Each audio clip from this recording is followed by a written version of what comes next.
DPO Toba इबादत निसार की हिदायत पर डिस्ट्रिक्ट पुलिस लाइन्स टोबा में मॉक एक्सरसाइज का इनेकाद किया गया। DPO Ibadat Nisar district police officer Toba Tek Singh की हिदायत पर मुमकिन दहशतगर्दी के हमले से निपटने के लिए पुलिस लाइन टोबा टेक सिंह में मॉक एक्सरसाइज की गई। मजीद तफसीलात के लिए देखते हैं नुमाइंदा 99 GN न्यूज़ सैयद सज्जाद हुसैन की ये रिपोर्ट। अस्सलाम वालेकुम, मेरा नाम एसपी मोहम्मद फ़हीम है और मैं एसडीपीओ सदर सर्किल टोबा टेक सिंह तैनात हूँ।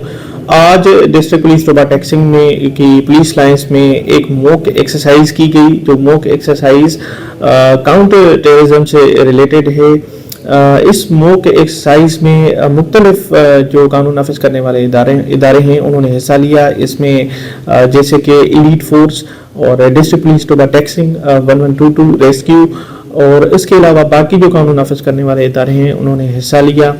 इस मॉक एक्सरसाइज का जो बेसिक जो मकसद था वो ये था कि in these kind of circumstances, अगर इस किस्म के जो दहशतगर्दी के हमले हैं, इस तरह के अगर खुदा न खास्ता कोई हमला हो जाता है तो उसमें पुलिस का टाइमली रिस्पांस क्या हो, उसमें एलीट फोर्स का रोल क्या होगा, एलीट फोर्स किस तरह से रिस्पॉन्ड करेगी, उसके अलावा जो रिजर्व पुलिस फोर्स है वो किस तरह से जो है एक्ट करेगी।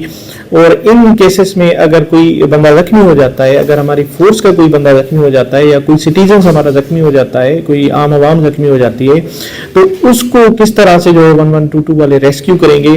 और उसके अलावा जो ये दहशतगर्दी का खुदा न खास्ता कोई हमला होता है तो उसमें से जो इंटेलिजेंस है वो बाकी जो इदारे हैं हमारे किस तरह से वो इंटेलिजेंस इकट्ठी करेंगे। तो इसके लिए जो है हमारी डिस्ट्रिक्ट पुलिस जो पुलिस लाइन्स है उसमें इसका जो है मॉक एक्सरसाइज की गई। इसका मकसद ही जो है वो डिफरेंट जो हमारे कानून नाफिज करने वाले इदारे हैं उनमें कोऑर्डिनेशन और जो टाइमली रिस्पॉन्स है उसको इफेक्टिव बनाना था।